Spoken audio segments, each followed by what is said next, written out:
Hello po sa inyong lahat, sa mga nanonood dito ngayon, sa followers ko, at sa mga nanonood din dito na hindi ko pa follower. Paki-follow naman po para ganahan pa ako lalo na gumawa ng video tutorials para sa inyo. Tara, simulan natin.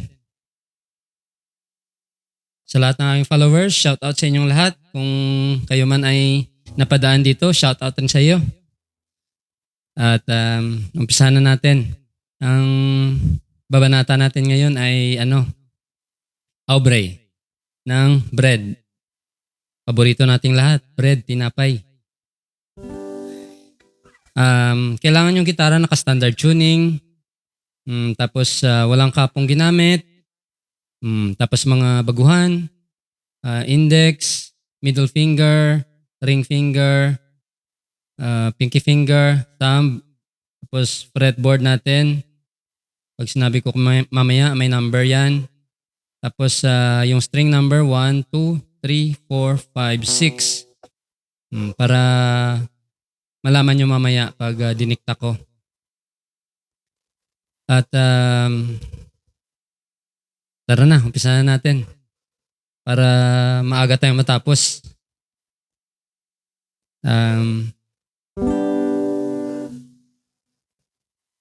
Narinig nyo naman kanina na yung intro na, so umpisa na natin talaga. Ang daliri, ang posisyon ng daliri ay yung ring finger mo nasa 4th string ng 5th fret, yung middle finger mo ay nasa 3rd string ng 4th fret, tapos yung index mo naman ay nakabara sa string number 1 at 2 sa 3rd fret. Yun. Tapos kalabit, sabay yung 4 at saka 1. Tapos 3-2. 3-2-3. Next. Lipat ka sa yung index nasa 5th string ng 9th fret. Tapos yung string number 1 at 2, yung yung pinky at saka yung ring ay nasa fret number 10 ng string number 1 at 2. So yung kalabit dyan is 5-1.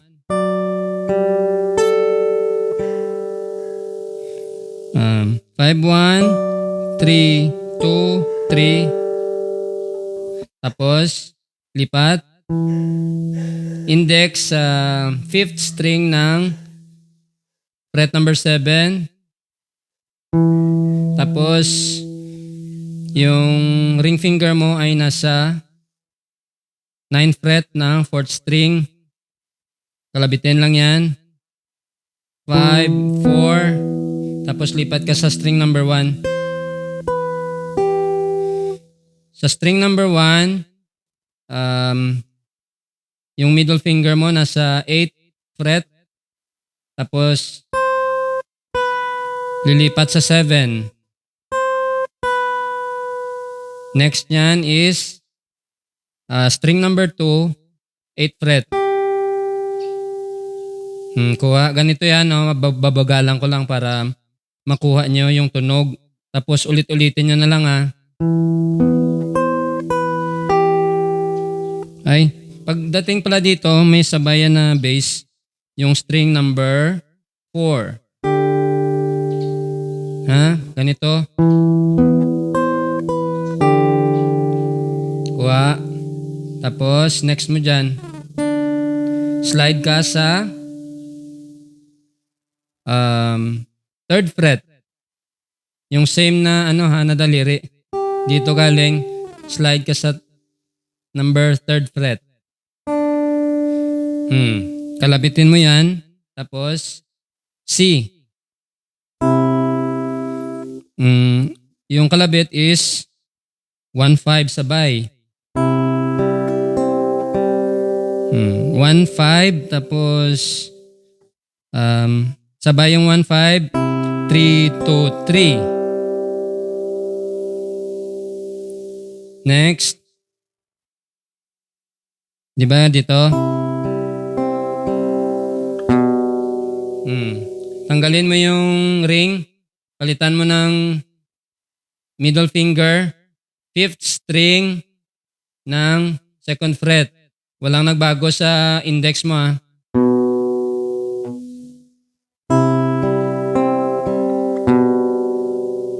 Next.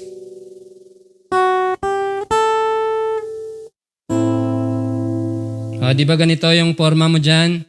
Yung ano mo, yung ring. Dito sa first string ng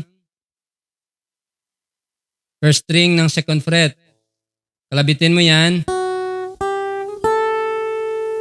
2, 3, 5. Tapos A minor 7. Yung kalabit dyan is 1, 5. 3, 2, 3. 1, 5 sabay. 3, 2, 3.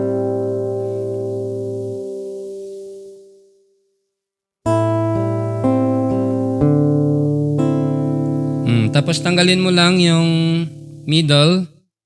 Kalabitin mo yung string number 4.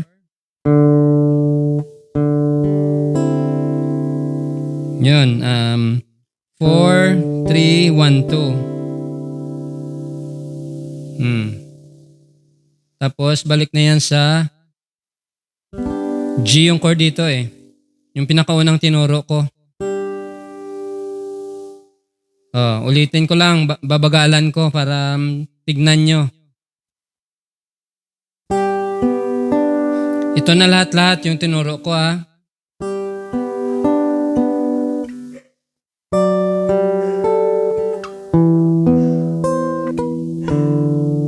Wait.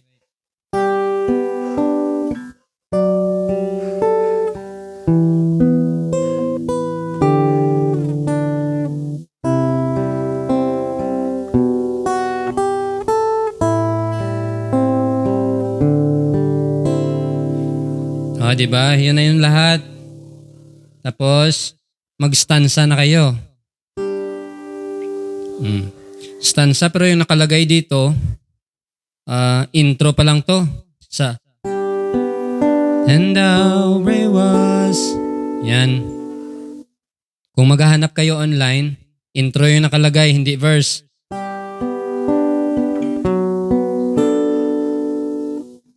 Mag-verse na tayo ah. Naituro ko na yung may pagkatapos ng chorus, dadaanan mo yung parang intro hanggang sa katapusan, sa outro. So okay na tayo doon. Dito naman tayo sa sa pagtugtog niya kasi may mga broken chord dito.